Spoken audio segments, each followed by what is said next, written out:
Hi, I'm Brittney Saunders and welcome to Big Business, the place where business is far from boring. And today I'm recording on a Wobble land. Now, this episode in particular that you're listening to is coming out during the Chrissy/holiday break. And some podcasts take a break during the Christmas break, but there's no break for me when it comes to big business. I'm coming out with these episodes, but I thought I would mention I'm recording these from home and the quality may not be exactly the same as when I'm in the studio, but hopefully it will do. In today's episode, I'm going to be answering some juicy questions that you sent through. I did a little question box on my Instagram story. And by the way, I thought I would also mention I have a podcast Instagram page for Big Business. So if you look up Big Business Podcast on Insta, feel free to give me a follow on there, or you don't have to if you don't want.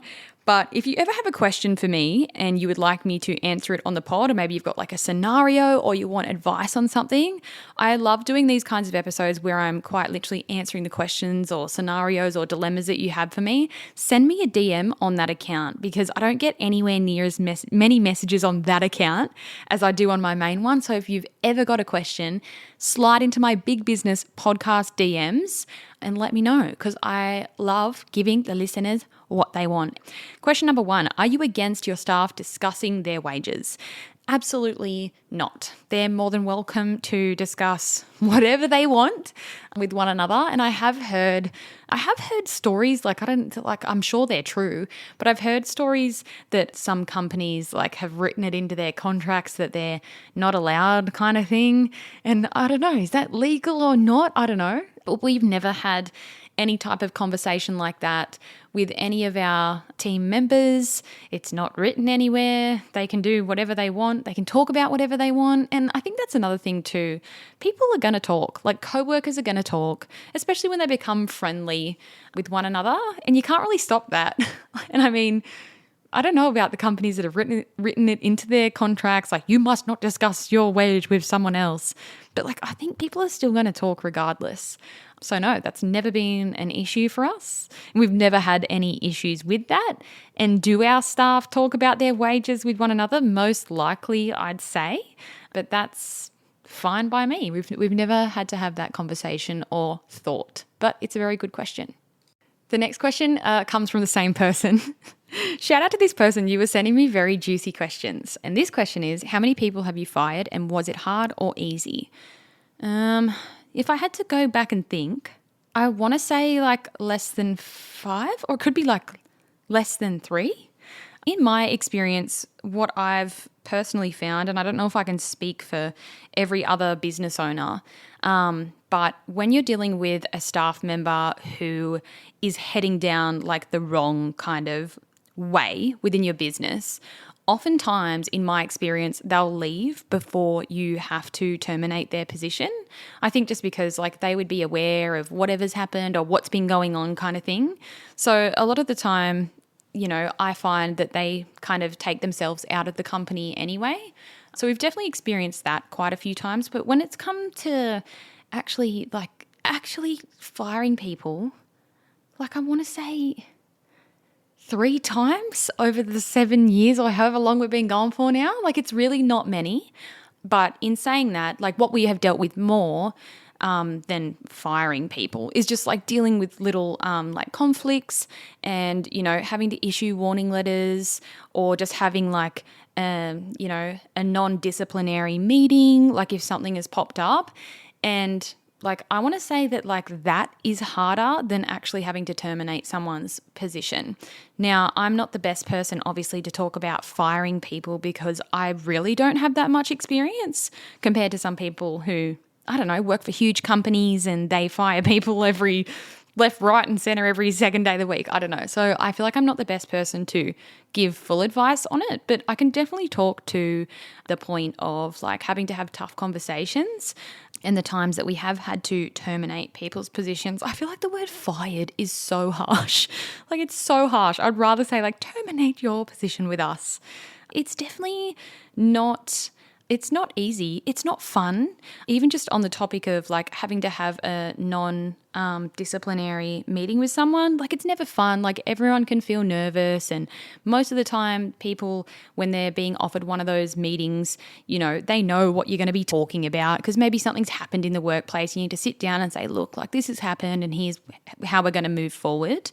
They're never easy, but in my experience, I will say what I have been surprised by is when you do have a hard conversation, and by the way, one of my favorite sayings of all time is hard conversations, easy life, easy conversations, hard life. Like that is my life fucking motto. You've just got to have a hard conversation, even if it feels like makes you feel sick and you can't sleep the night before. As soon as you have that hard conversation, you'll have an easy life. And if you just go through life and through business, having easy conversations all the time, aka avoiding all those things that you need to talk about, you're going to have a hard time. And that's definitely what I've learned. But in my experience with just like having those awkward conversations, you know, in previous years, I'm always like pleasantly surprised by people and how willing they are to come to the table, even if you're like, oh, I don't want to talk to this person because this thing has happened and, you know, emotions are high. But I think if you approach a meeting in the right way, maybe you have to talk about something that's happened that someone's upset about or whatever it may be, like 9 times out of 10, like everyone's really understanding. And especially if you're approaching the team member from like a friendly angle, like anytime we've ever had to speak to someone, like I'm not going in to yell at them and say this, that, and the other, you know, like I'm always just super friendly and I just want to like talk about everything that's happened and honestly like come up with a solution so that we can all continue working together. And you can usually work it out so that it doesn't have to get to that point of ever needing to terminate someone. And when it comes to terminating someone, like if they're a full-time worker or part-time, don't quote me on that, but you've obviously got to do everything correctly. You know, people have to be given multiple warnings before you even get to the point of like needing to think about terminating someone. So we've definitely done a few of those over the years, like handing out a warning letter, which is not fun. And like I've said that in those instances, like, look, this isn't fun for me and I don't want to be doing this and I know it isn't fun for you. But again, like I come to those experiences like wanting to turn it around and wanting to move forward and work together, you know. But again, I have only dealt with this like less than a handful of times. So I don't think I'm the best person to talk about it, but maybe one day I could get a guest on this pod who is like really experienced in like the whole firing and tough conversation side. But yeah, it definitely is a great character building experience to deal with hard times with staff within your business. You learn a lot about yourself, you learn a lot about your business, and you learn about what you can improve on and fix or tweak to ensure that those things never happen again. So yeah, there's my answer to that question. That was a good one. The next question is just a change of pace. It's a really fun little one. Would you employ older women in your stores? Absolutely. I would love that. We don't have an age range. I mean, I don't think you can. I don't think you can specify an age range when you're looking for a staff member. I'm pretty sure that would be illegal or something. I don't know. But I would love to have people of all different ages working at Fate, and that's something that we are definitely not opposed to. Do you want to apply? By the way, we always advertise our positions on Seek. Just thought I would give a shout out there. I don't think we have any openings at the moment, but we have a Seek profile and you can check out our listings and openings on there anytime we post an ad. The next question goes back to staffing. I feel like this is a staffing themed Q&A. So someone's asked 2 questions. What are your top tips for small businesses hiring staff for the first time? And do you think it's best to hire someone with 0 experience and train them up, or with experience? That's a good one and a tough one. I'm pretty sure I've done a bunch of episodes over the year where I've talked about hiring. It's so hard when we do so many episodes. I feel like I'm going to repeat myself every now and then. But my top tips for a small business hiring staff for the first time, geez, if I could go back and do my business all over again, I would do everything differently. When I first started Fate, I was super young. I was in my early to mid 20s. I mean, I'm still young now, but I would honestly chuck up an ad online, or I would put a little photo on Instagram saying we're hiring. I would get people's resumes. I would meet them once and say you're hired. And usually I would base that off how well I got along with them, which just isn't the right way to hire. Obviously, you want to make sure that you're going to get along with this person if you're going to be working with them. But I think I was seeing it more personally than I should have been. I was like, yeah, you're great, you're fun, we were laughing, we were joking, you're hired. And I think every business owner goes through that. You just go for like the easy hire that seems fun. And most of the time it doesn't work out. So my top tips would be obviously put up an ad somewhere, go through people's resumes, do a Zoom call with them first or Google Meet, whatever, and then do a second interview in person. People can be completely different on a call than they are in person. So I would always advise doing 2 interviews.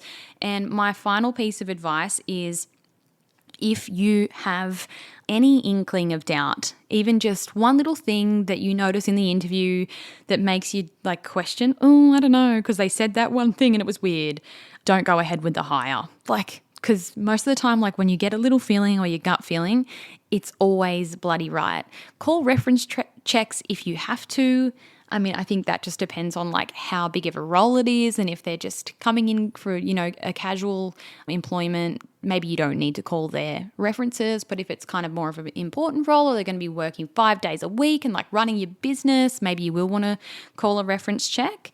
And just ask great questions in the interview. I think it's good to have a balance of personal questions so you can get to know them a little bit better, and also more like role and business focused questions. And always end your interview asking if they have any questions for you. I think it's always a really good indicator when you're interviewing someone if they come prepared with a question for you. I think that says a lot about someone. That's what I think anyway. I love it when someone finishes an interview and then they've got a couple of questions up their sleeve for us as well. On to the second part of the question, do you think it's best to hire someone with no experience and train them, or hire someone with experience? Again, it's hard to say because it depends on the type of business. I can see that you're messaging me from a nail business, or maybe you're a nail salon. So for that, I mean, it depends because I don't own your business. But for me, like I would want someone definitely who has experience, especially if you're doing nails. But then again, I know like when it comes to the service industry, you can teach these skills to people and then you can teach them exactly how you want it to be done. But I think if it's like a casual position and you're quite a small business, I think if you've got the time to be able to train someone, maybe they've only got a tiny bit of experience, get them in and teach them yourself. Because what can happen as well is if you hire someone that is like overqualified for the role, they can come in and kind of say, well, this is how I do it and this is the way we did it at my last work or whatever. And that may cause a little bit of a problem as well. But as for me, with Fate and like our business and the way that we always are hiring people with experience. In the first few years of Fate, I hired people that had no experience at all. And that worked for us at that time because we were smaller, we were less busy, I could apply myself to training people a lot more. Whereas now, like, because we're such an established company, we don't have time to be training someone from the ground up. We want to get someone who is going to come in and they've got experience, let's say in retail or whatever it is, and then we train them the way that we do things, but we're not training them from, the ground up. So that just really depends on you and your business, but I hope this helps. I'm going to end this episode with a fun question. Someone has asked, what is your office pet peeve? Okay, I've got 2 straight away that I think of. The first one, I mean, this isn't just limited to an office, but when someone leaves the last, one sheet of toilet paper, just sitting on top of the roll because they couldn't be bothered to freaking change the roll over, that does my head in. I never say anything, I just change it over myself, but it makes me want to go out into the office and be like, who the fuck went to the toilet last? Why didn't you just change it? Oh, so that's one of my pet peeves, but I think it's funny. And I'm always like, who did that? Lazy shits. And my other office pet peeve, I would say, is noises in general. This is probably just a personal to me thing, but just tapping of feet, tapping of pens, someone chewing chewy, all different noises really bug me. And when I'm hearing noises, I can't unhear them. It's like, as soon as you notice someone's tapping their foot or someone's chewing chewy with their mouth open, that's all I can bloody hear. And we work in an open office. Like I just sit with everyone. So there's always little noises happening, but we do have music playing out loud in the office every day. And I do have my headphones on my desk as well. So if I'm ever feeling like overstimulated by little tapping noises, I'll just chuck my headphones on and be like, if anyone needs me, just yell out to me or throw something at me to get my attention. But I would say those are my office pet peeves. There's other ones too, like fucking, leaving dishes in the sink and whatever, but like that's just life, isn't it? But anyway, thank you so much for your questions. There is so many more. And thanks for listening to another one of my bonus Chrissy period episodes.